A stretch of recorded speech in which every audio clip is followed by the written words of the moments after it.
not going to work if I can't hear you. I said I can just resume because you paused the recording. Oh, it's the poll. Anybody? Adam? I think customization had to do with like the product itself. So like you could go and you could customize a computer online versus in a brick and mortar store. You're kind of stuck to what they. Yes, right? So customization, you choose how you want things bundled. Remember the example? I go onto the Apple site and I want to order a new computer. I select the graphics card, the amount of memory, maybe my case color, whatever. That differs than when I go into Best Buy. I can only buy what's on the shelf. Personalization, and if anybody uses my name Gregory, you fail. Only my mother can call me Gregory. But I sign on, I'm kidding. I sign on to Amazon, right? I have a Prime account and it says, hello, Gregory, because that's my credit card, right? And so it's intimate between me and Amazon. I'm like, not really, but that's the goal there. So when you sign on to like Grubhub, right, it acknowledges who you are. That's the personalization. It's trying to make an experience for you, the consumer. Okay? Go back to the poll. What's richness?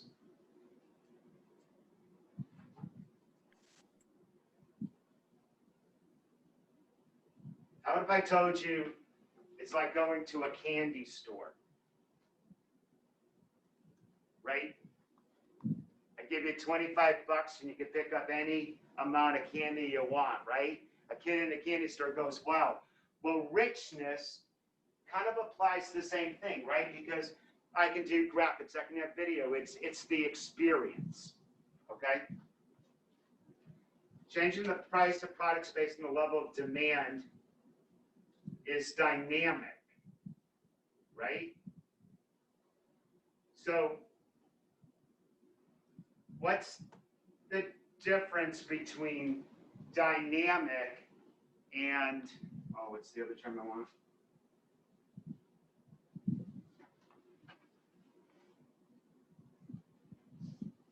And price discrimination. Can somebody give me an example of price discrimination? Adam? I think like some airlines, they'll basically charge more or less the most that someone's willing to pay, and they'll change the price. Versus like dynamic pricing, it'll change it for pretty much everyone at a given time. Right, dynamic pricing. I have a website and I deal with goods and services, and I realize I need to move some inventory, right? So maybe for 2 hours I have a special sale and everybody can get that item or quantity at that special price, and then I go back, right? And if you think about a brick and mortar store, you'd have to run around all the time and change the pricing, right? So the concept in an e-commerce is that you're able to dynamically do that based on the conditions. Versus price discrimination, you're changing prices based on attributes of your customers. So there was a study that said they charge Apple computer users more for airline tickets than they do for Windows users. The presumption was that Apple computer users have more luxury money or disposable income. I don't believe that's true, right? I can change, like, I don't know, when you guys were in high school and you were studying for SATs, you could get tutors. That same tutor organization changes it based on geographic location, right? If it's a premium neighborhood, I can charge more for that service and I'm going to get it. That's price discrimination. I'm changing it based on the attributes. And that term we're going to use a lot. Attributes, right? They're descriptors related to a subject matter, right? So it would be name, address, location, zip code. And when we get to entity relationship diagrams, it's so important that you know attributes because it's those common descriptors about like a subject area. Student, last name, first name, home state, country, year of graduation, right? Those are attributes. Okay. In general, for digital goods, the marginal cost of producing another unit is about 0. Why is that true? Dan? Well, there's an upfront to like pay someone to make the program or whatever, but once it's created, the only cost you would have per unit is perhaps like distribution of it, so it's quite close to 0. So Dan says, once you've invested in that digital good, you basically can provide it to as many people that want. Think about Netflix. Right? Once you've acquired the royalty fee to show that movie, you're golden. And why do you think they try to direct you to a lot of the B-type movies, the old TVs, right? They're cheaper to provide, and there's no additional cost of production, right? It's just a streaming service. So that's why the manufacturing is nearly 0. Any questions on this? Please. This is a question from Tiffany Hong. Could you explain question 1 again? Okay, so Tiffany and others, ubiquity. That means available anywhere, anytime, right? That's kind of like the concept of the internet. Meaning if you have a browser, whether you're in China, Australia, United States, you can access that website, right? Versus a brick and mortar store, you have to be physically in that geolocation, right?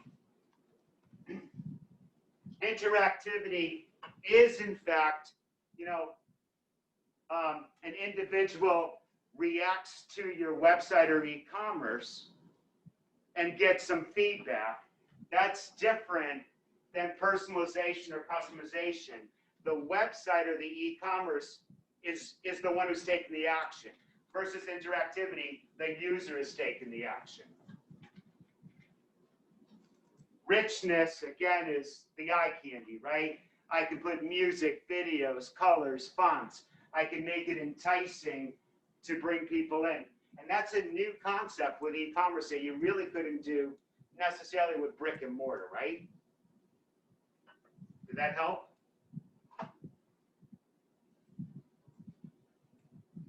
Yay.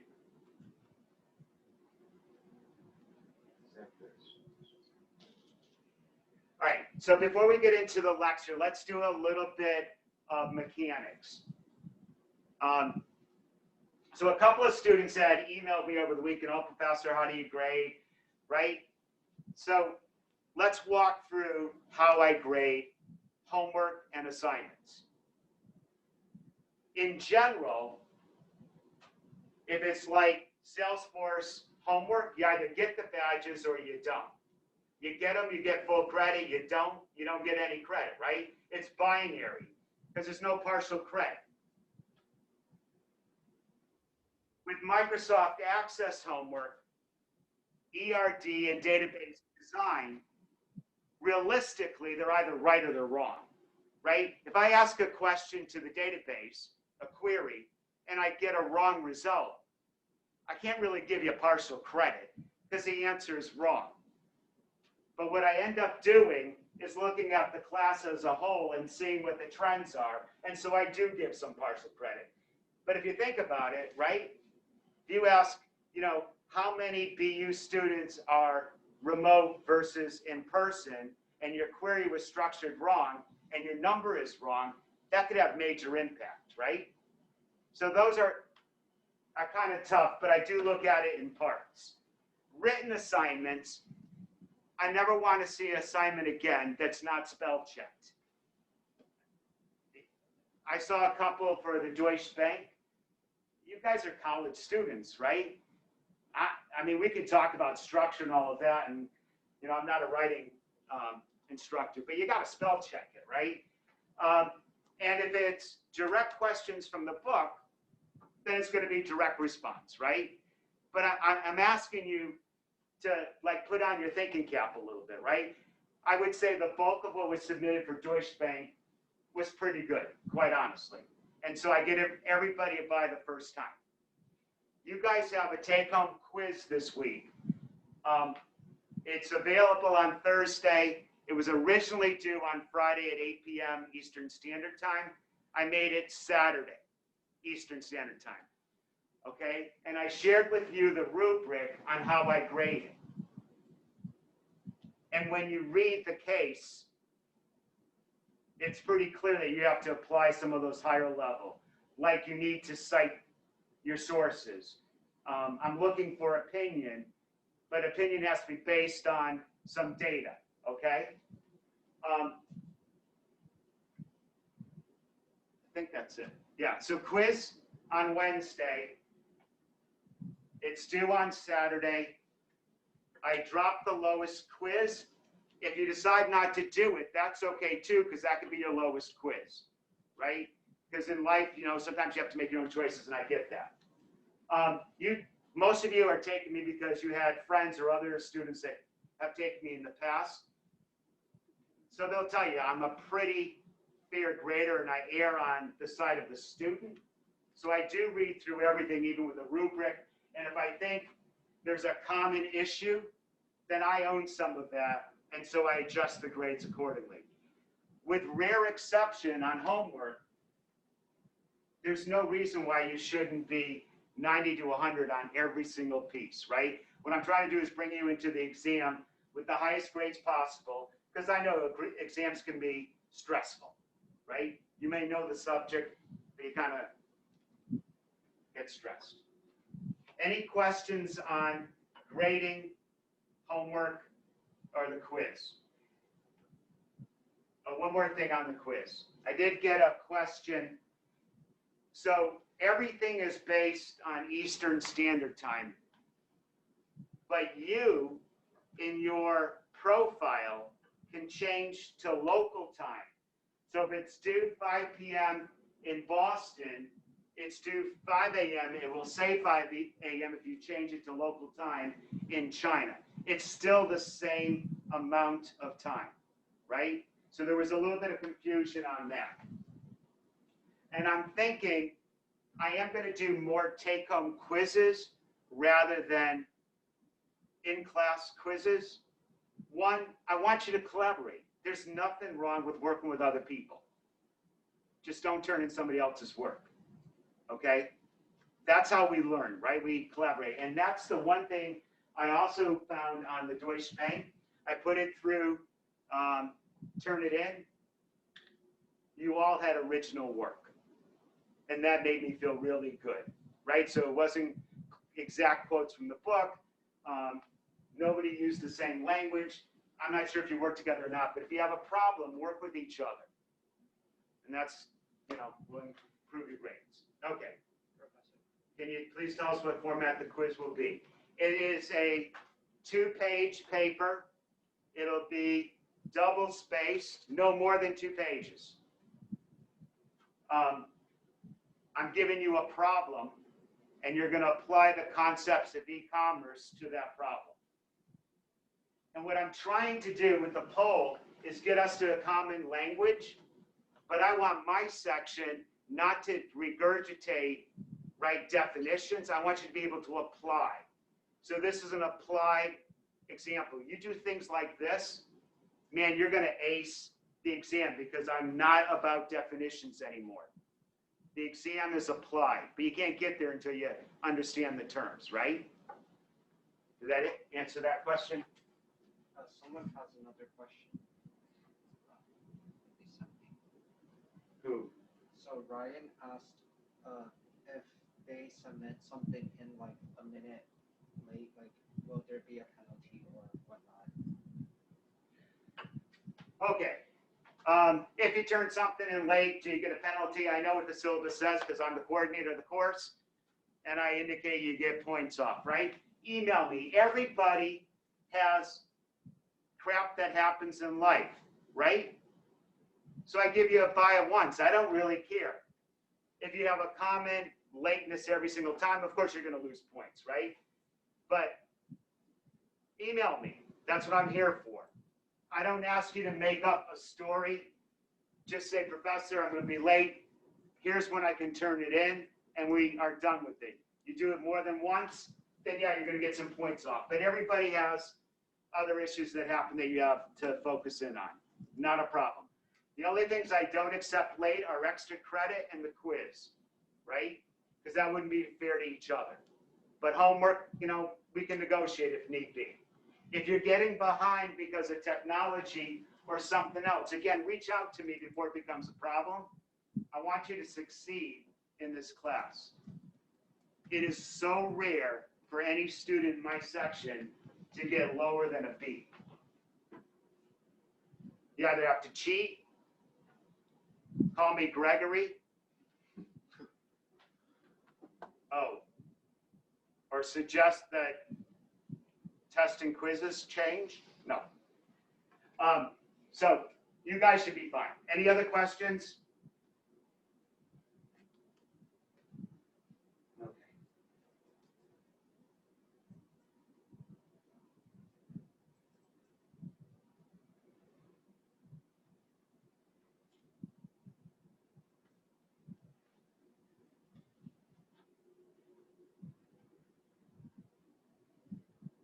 So we're not going to do the breakout today because of the polling.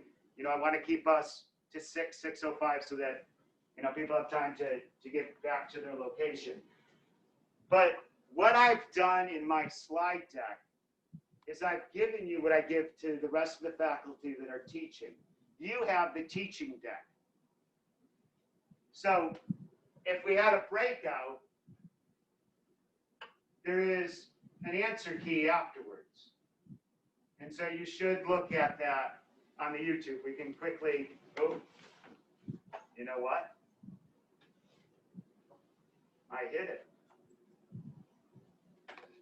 I'll unhide it. What I end up doing is break down whatever the case is, the key points that you need to consider, okay? So e-commerce, this chapter is pretty dense. It's more economics, but it makes sense for us to study it because so much is related to, you know, websites, commerce, those types of things. So on one side, we have brick and mortar, which is physical. The other side, we have, you know, click only, which means website. You'll find now that survival requires click and mortar, meaning you need both. Hence, Amazon buys Whole Foods, right? They realized that they needed a foothold in the physical store, right? Walmart has a very expensive online, but they clearly have a physical presence.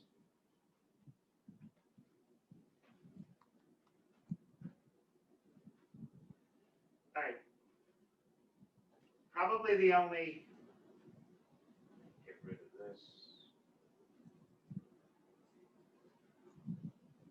Probably the only things here, so there's a whole bunch of words, right, definitions, and you guys nailed most of them. So again, it should be part of our common jargon. The things that we didn't really talk about was, you know, social technology. So e-commerce, right? Now all the websites, you have, you know, people voting like on Grubhub, how good was your experience? How would you rate it? And so we, the consumers, can drive, you know, business acceptance, adoption, and those type of things. You could do that as word of mouth with brick and mortar, but now it's more prevalent, right? You rate your Uber driver, your Lyft driver, correct? The other thing is there's probably too much so, but there's linkage into your social platforms like Facebook,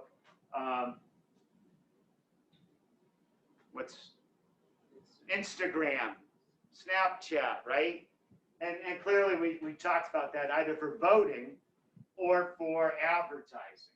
You couldn't really do that brick and mortar. You'd have to physically give somebody out a coupon or, you know, some sort of notation. Oh, guys that are remote. I walk around a lot because I'm hyperactive Do I still come in okay? Somebody say yes or no. Yes. Oh, good. You just got an A for the day. Quality control, user reviews. Quite honestly, I take them with a grain of salt. If I'm on Amazon and I want to buy something, I do look at the reviews, but it gets 5 stars. I'm like, yeah, is this real? Did somebody pay for this? Right? They're supposed to now disclose that. I'm more interested in 3.5s and 4s. To me, people are providing real comments if they provide some content, right? Because nothing in life, I don't think, is perfect other than what? Mom? No. Okay.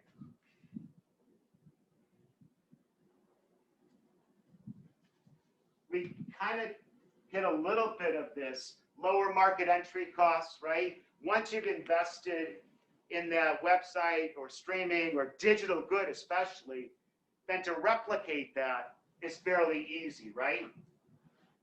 Information asymmetry.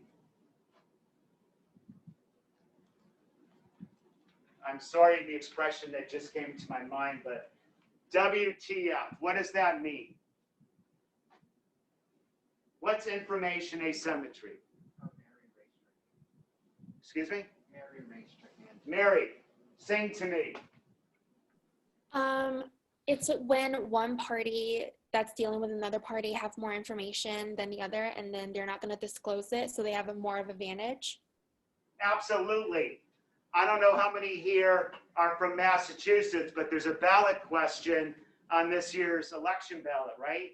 And it's about disclosing used car and mechanical information. They want to take back some of that information so that dealers and repair shops are more in control, right? We have lots of information at our fingertips, and asymmetry means that one side has more than the other. Menu cost, search and transaction cost reduced.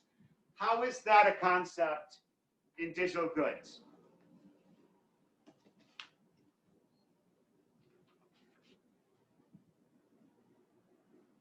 Think about what we talked about, like dynamic pricing, right? So menu costs in a brick and mortar environment, again, I have to physically create and manage those sales items, right? Online, I can instantaneously make a change, right? But that change is really probably a couple of keystrokes, right? I put in some sort of date, value, and amount or goods. I select the inventory I want to get rid of. That's menu costs. Search, right? There is no cost for search. Once I create my engine, I have things available at my fingertips. And we'll talk a little bit more about that in a minute. And then transaction costs reduced, right? So again, online, there's not a lot of overhead. There may not be lots of people involved. Warehousing, right? Especially if it's digital.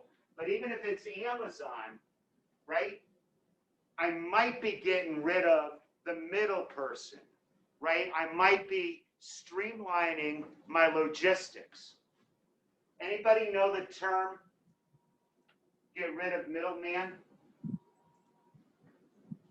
Begins with a D.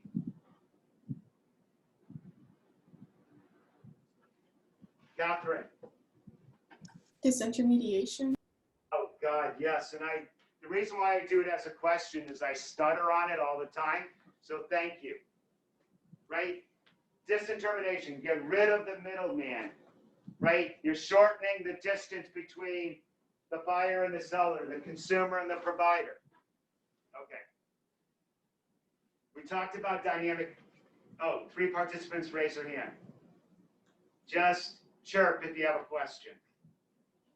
They lowered it. All good? Okay.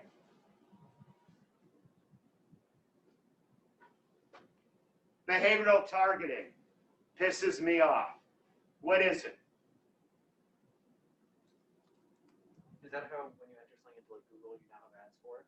Yes, right? So based on past look, past preference, past choice, they're now advertising. It's like, no, I only wanted to buy Nikes once. I'm not interested in all these other things, right? So it's based on my behavior. But you can do that through e-commerce a lot better than you can do that in a brick and mortar, right? So again, that's the concept. What's the difference in the internet e-commerce versus tradition? Switching costs. Anybody know what that concept is? Is it disincentivizing a user to switch to a different platform? So it would be like if you locked in someone for a year-long subscription instead of like a 1-month subscription. Right. Switching costs, right? They make it painful for you to leave a service or a subscription, right? They lock you in, they bundle. So if you're living off campus, for example, and you need cable TV, they're giving you a bunch of other things with it, right? Maybe the internet, and so it's bundled. You break that bundle, and it costs you more. The whole thing is to give you pain so that they lock you and you stay with the company, right? We talked about personalization and disintermediation. Okay.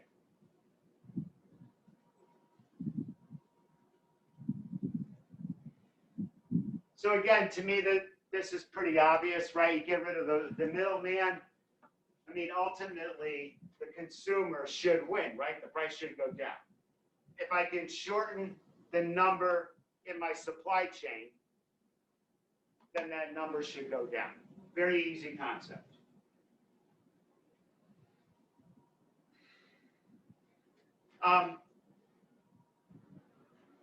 And again, so now businesses are born, right? And the business strategy or models change. Who would have thought, again, your generation, you're exposed to it, but my generation, who would have thought, 10 years ago, basically, I can go on to any airline site, hotel site, and name a price that I'm interested, right? And they either say yay or nay, right? Because I have information. I know that they have low utilization. There's available seats, right? And so, again, the consumer, because they have so much information, is now in the driver's seat.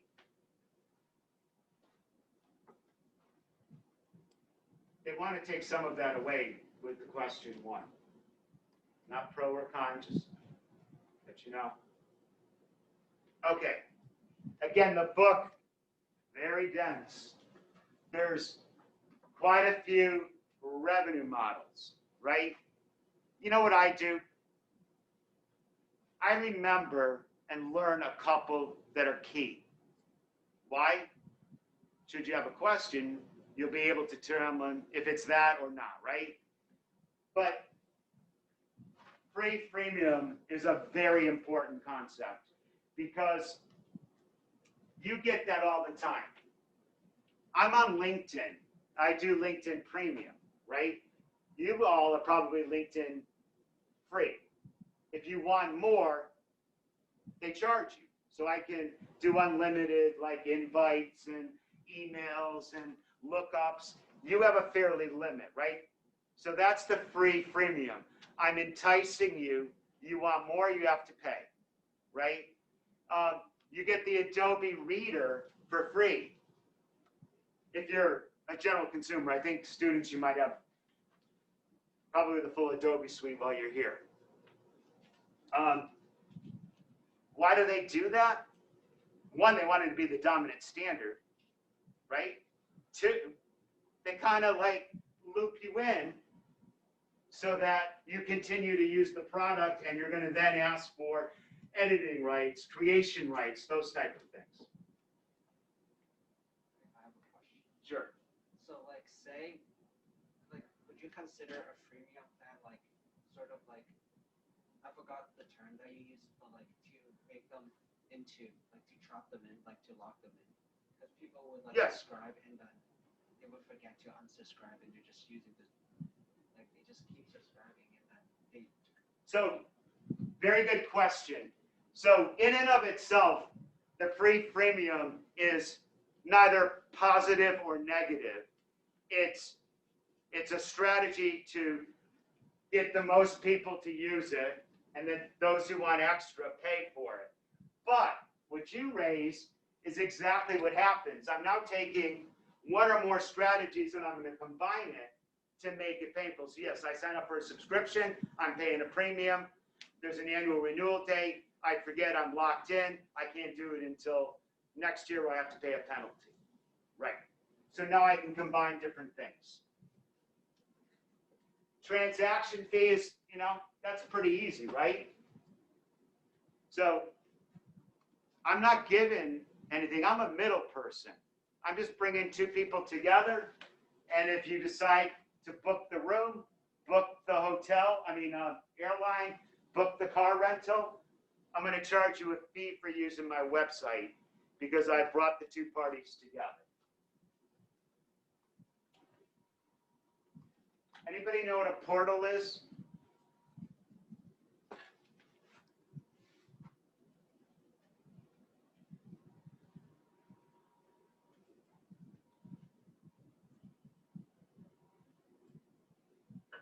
Mary. So on the textbook, it says like it's a gateway to the web and defined as like the websites they use as a homepage. So I'd say Google, or I don't know, maybe. So Google's kind of one of those in-betweens, depending on how you're defining its use, but it does aggregate information, right? How many here use WebMD? No. Oh, thank God. I thought I was like ancient.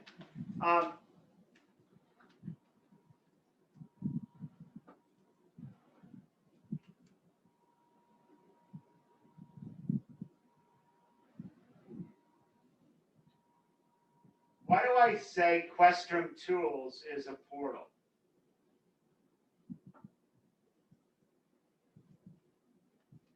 Because like through questrom tools, you have access to like all of your business classes, and you can test your information on there. You get to access information.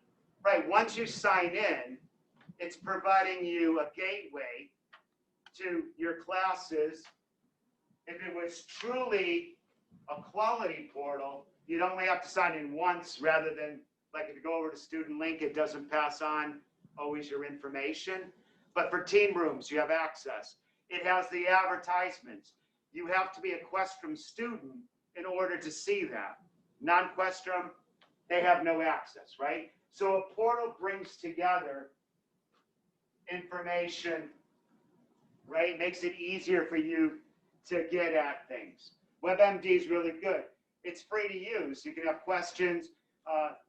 You have a headache. What are some common remedies?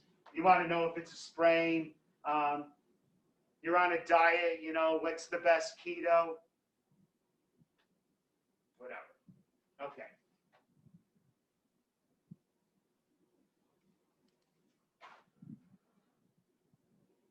So again, kind of go through those in the book.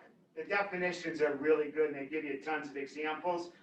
But for when we get to quizzes and exams, don't memorize all of them. That's crazy, right? Learn a couple of good ones.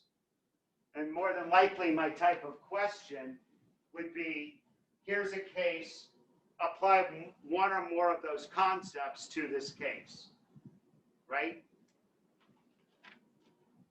Okay.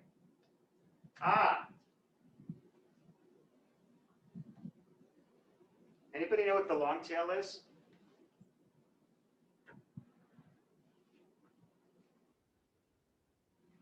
Ooh, I got excited. 2 participants raise their hands. All right. Where are they? Hunter. Hunter. The book said it was essentially picking up niche markets by being able to effectively target them through low-cost online marketing instead of having to do national marketing campaigns. Right. So what they do is you look for whatever the premium item is. Let's say it's Nike sneakers, and these are pretty sweet, the ones I got on. They're brand new for the class. Okay. They're also gonna, any votes on them? They're pretty good, right? They're also gonna recommend maybe some less popular sneakers, right? Or things that are related, but not as commonly known, right? Why? You're going for the premium, so there's a premium fee on that, right?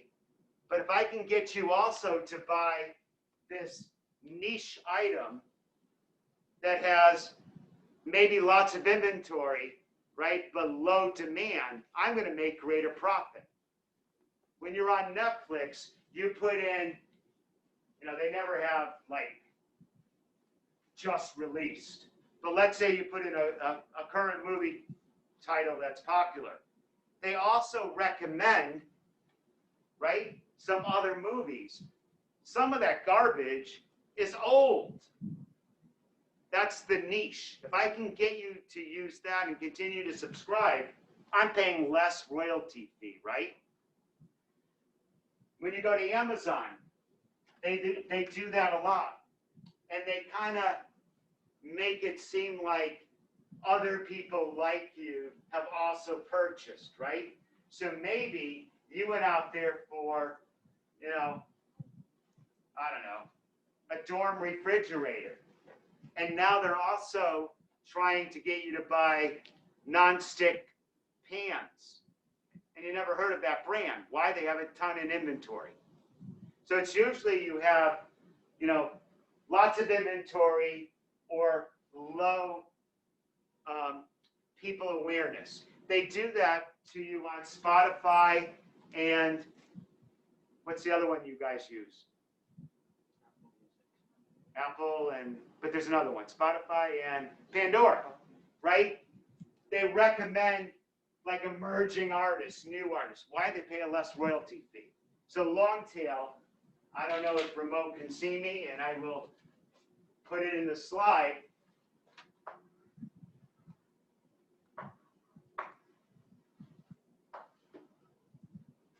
You requested this, right? Low profit, high demand. I'm going to recommend items along these lines, right? Low demand, high profit. If I get you to buy that, that's the long tail, right? And the further out it is, the longer the tail is, meaning the higher the profit. Now you can't do that with consumables, right? Why?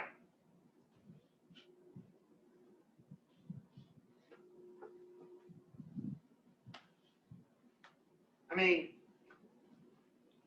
well, in America, we put hormones and preservatives and everything, so I suppose it would have an extended shelf life, right? But more than likely, it's going to rot. So I'm probably not going to make any. So it's really for things in demand. You're probably not going to do that for luxury goods either, right? Because again, you have a low inventory. So it's more going to be up on this end. So it's things that you have high inventory, low demand, high profit, right? Okay.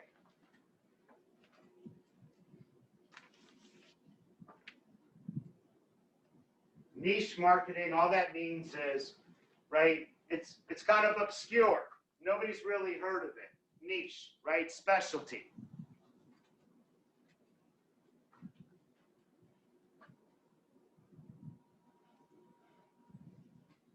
So the book goes through a bunch of like marketing techniques. Most of these you're aware of, right? So search marketing. You go on Google and you type in Nikes, you see a banner across the top and you see like a list of products or companies, usually on the right hand, right? Those are paid advertisements, right? That's a search marketing. And how you do that is I subscribe with Google and I say, I'm either going to do it based on the number of occurrences, meaning requests. When I hit 1,000, stop showing my company and the next ad takes over, or I'm going to do it based on my marketing budget. Okay? Display and I pay to show it, right?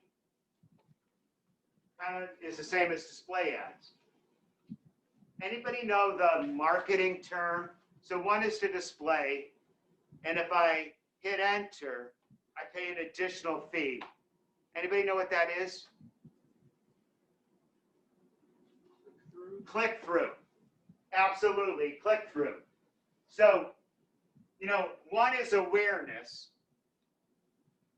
but that doesn't necessarily mean anything. And then you want a click through, so I pay an additional fee, right? And then you may end up paying a fee for actual acquisition, right? You turn it into a sale. Email marketing, most of us ignore that, right? It's spam, but it's pretty cheap to do. And you use products like Constant Contact. Salesforce has a product that it works with, which is called Marketing Cloud. You can pump out tens of thousands of emails, and once it knows you're a bona fide IP, right, a company, it allows it to go through so it doesn't always get marked as spam by Gmail or Exchange accounts. We talked about social media marketing. Mobile. I play solitaire on my iPhone. I'm kind of like it's simple. But before I can get into it, it's a free game. I get all these ads, right? Now I can pay to skip the ad and be premium, but I'm not going to pay for solitaire, right?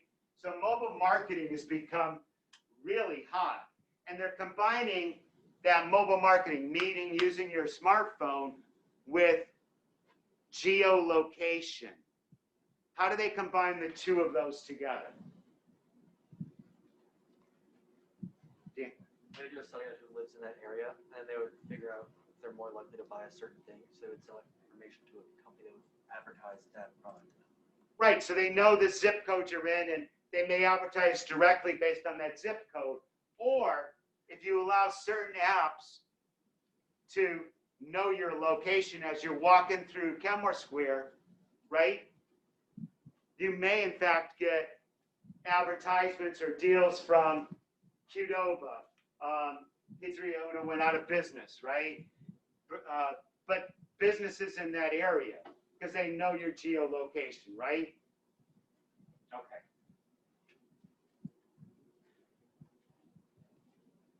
This performance assessment, and again in marketing and in core, I believe for your plan, you actually do this. You'll look at, marketing analytics. Impression just means that it's a view. A pay for click-through means that somebody hit enter, and so you're charging a fee, right? It's usually based on thousands. Conversion is, generally to a sale. Why do I say beware of click fraud?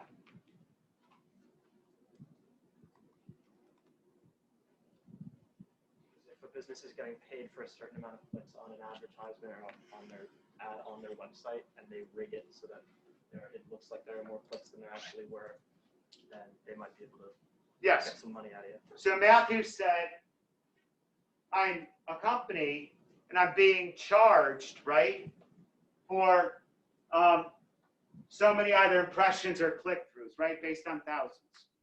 But I might be an individual that hates that company, and I'm going to keep on hitting enter, enter, enter, enter. Never go through a sale, but I'm going to drive up your marketing budget until you hit the cap, right? Or I'm devious. I can write a software program that emulates an individual. I'm a hotbot. That's the term, right? I'm going to emulate and hit all these websites to bring my competition down so that my site now becomes the first in display ads, and I'm not paying a premium for that, right? So I blow your marketing budget, you're no longer a display ad, and I'm the only one that appears. So click fraud is prevalent.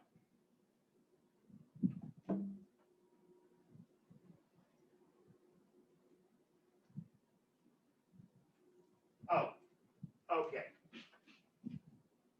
So again, y'all like push back on me. Oh, there's so many terms in the whole bit. I just say, learn one set of terms for this type of commerce and all the others make sense, right? So business to consumer, Amazon to Gregory, right? Business to business, Amazon with Staples, BU with Apple Computer. Government to government would be the state of Massachusetts with the federal government tax filings, right? Welfare payments. Government to consumer would be voting, right? Your tax rebates, your water bills, right?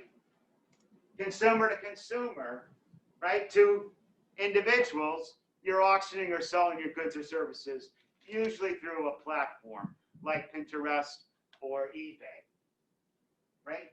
So again, substitute the B for G or C, and it really makes sense. We have a question? Yeah, Ryan asked, is Amazon somehow like eBay too?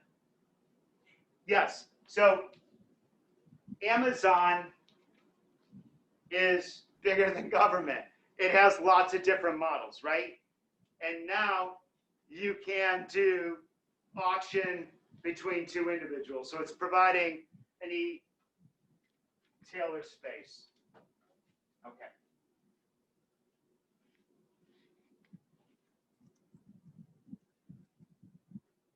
Again, I will never ask you, so what's the history of e-commerce? What was the event that first kicked it off?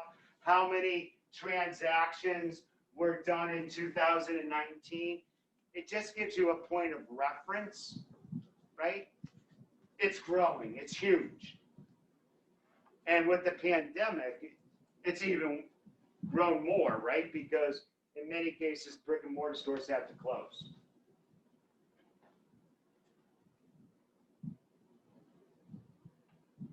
Again, changing business models, and you would think by now companies would be smart, but they're still catching up.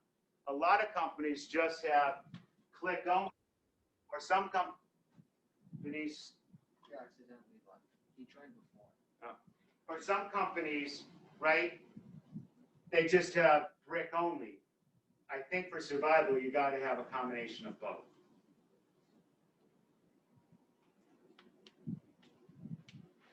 Mobile commerce, we talked about, in chapter 1, it's huge, right? We all do things with our mobile device, and then you combine that with the Internet of Things, right? Constant data connection between devices and reorder points for products and services. It's skyrocketing. The other thing that I thought was kind of, we talked about a little bit on my mobile app, right, with my solitaire. How many here are gamers, right? So you get ads a lot, or you pay a premium to remove the ads, right? And it's another way of mobile marketing. You just happen to be using a different device. We talked about the whole geo space, and the key on that, right, is location. So if it's geosocial, it's who in my personal network is also there. So it'd be like Facebook, right? It acknowledges my friends. Who else is there? LinkedIn. Anybody connected to Nathan Bernard on LinkedIn? he graduated, it was then SMG. I want to say 6 years ago. He's connected with me. Kid's a genius. He's probably 29, 28 now. And I think he's on his 4th company. But he started a company that was really based on geoservices. I think it was called the Coffee app. So you're in New York, you're in Seattle, you're in Taiwan, you're in, Melbourne, Australia, and you want to see what other BU students or alum are there so that you can grab a cup of coffee and exchange information. So that's geo, right? Social. You should connect with them, especially those of you that are interested in being maybe an entrepreneur. You have, a business concept or an app. Use my network to build your network, right? So I don't know how many of you have not connected with me yet on LinkedIn, but you really should. So last night I put out a post. I have a student that is looking for an internship in a foreign country. And it's like, okay, network, anybody have a bite for pay or non-pay, right? And I get sometimes some feedback, but use my network to build your network. So there'll be seconds to you. If you're looking for an internship or a job, right? Again, the world's a little bit different right now, so it's tougher for me. But you can say, hey, I noticed you have a connection at X company. Will you at least make an introduction? So I did that last night to one of my former students, I don't know, Hayden Bogart. He graduated in 2020. Excellent student, good kid. Applied for a job at Forrester Research. I have a connection there. I'm shocked it happened that quick because usually it takes a little bit. Within 15 minutes of my post, they connected and off they go. So his resume is going to be pushed, right? Can't always guarantee that, but use me. That's why you guys take me, right? Learn something and help build your resume. Okay. So, again, today's homework, was due. If you have an issue, email me. Going forward, just make sure we communicate. Quiz will be released on Thursday at 8 p.m. and it'll be Eastern Standard Time, and it'll be due on Saturday. And we have our next lecture. Nothing else is due. Any questions?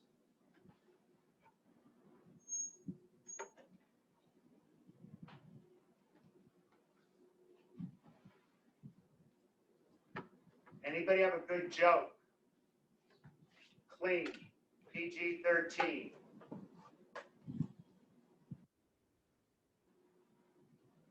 Someone asked, is Uber an e-commerce service? What about Uber Eats or any other food delivery apps?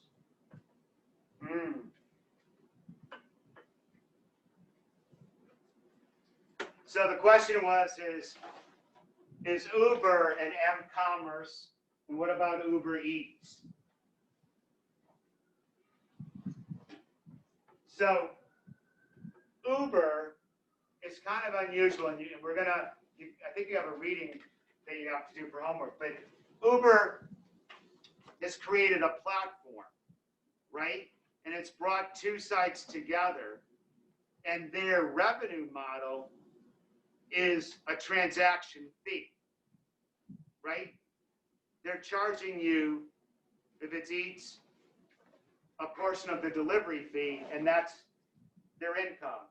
And if it's bringing a ride and a driver together, they're charging that fee, and 80% or 70% they keep, and 20% they keep, and 80 goes to the driver, right? It is not necessarily an m-commerce because it's available also through a traditional web, right? Primarily mobile, but you can't get to it through another means. So Uber, Lyft, I would say they're more examples of a platform and we're gonna study to that in the next class, right? I have, and it's usually a crowd sourcing, right? I have some sort of service or good, and I have somebody who wants it, and I'm gonna bring you two together. And think about Uber, right? They have no inventory. How brilliant, right? They're not offering anything. They're just bringing two parties together and making money off of it. I don't know. I wish I had thought of it. All right, other questions? Someone asked, could you re-explain menu, search, and transaction costs?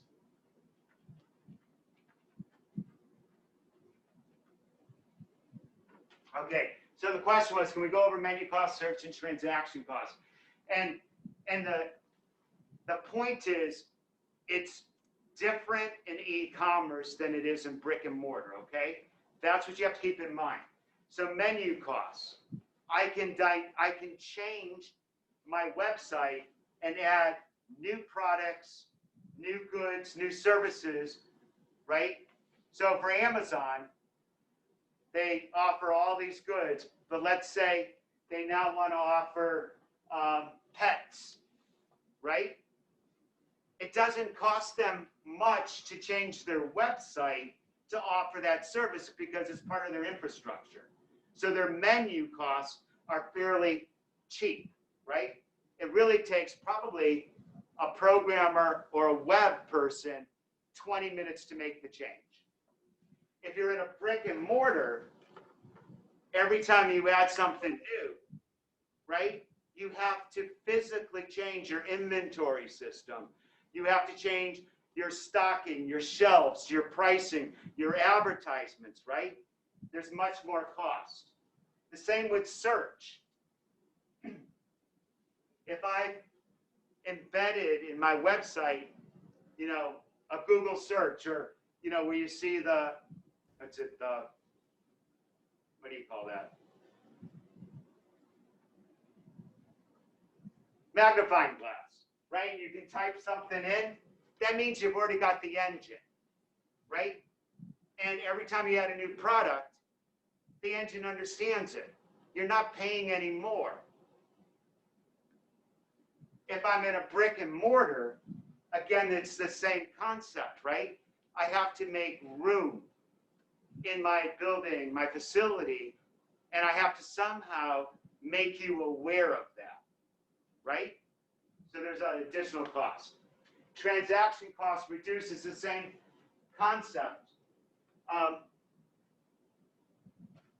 In a brick and mortar, I need physical space to store things, right? So that's why grocery stores went from traditional to these, you know, super stop and shop, right? Where they have, you know, lots of additional things because they needed space in order to entice you to do one-stop shopping. So you can pick up your flowers and your baked goods and your deli and, you know, produce and all of that. Online, again, I may not have any inventory requirement or warehouse requirement, right? So I can add items without having all of the additional costs associated with that. People, inventory, overhead, electricity, and especially if it's digital goods, there's no additional transaction cost, right? Once I've been able to stream it, if 1 or 1 million, there's no additional transaction costs to produce that. Did I answer the question? Yeah, I think so. Anything else?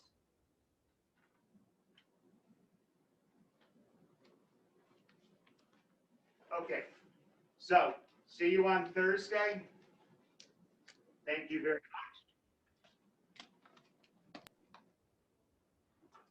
Thank you. Thank you.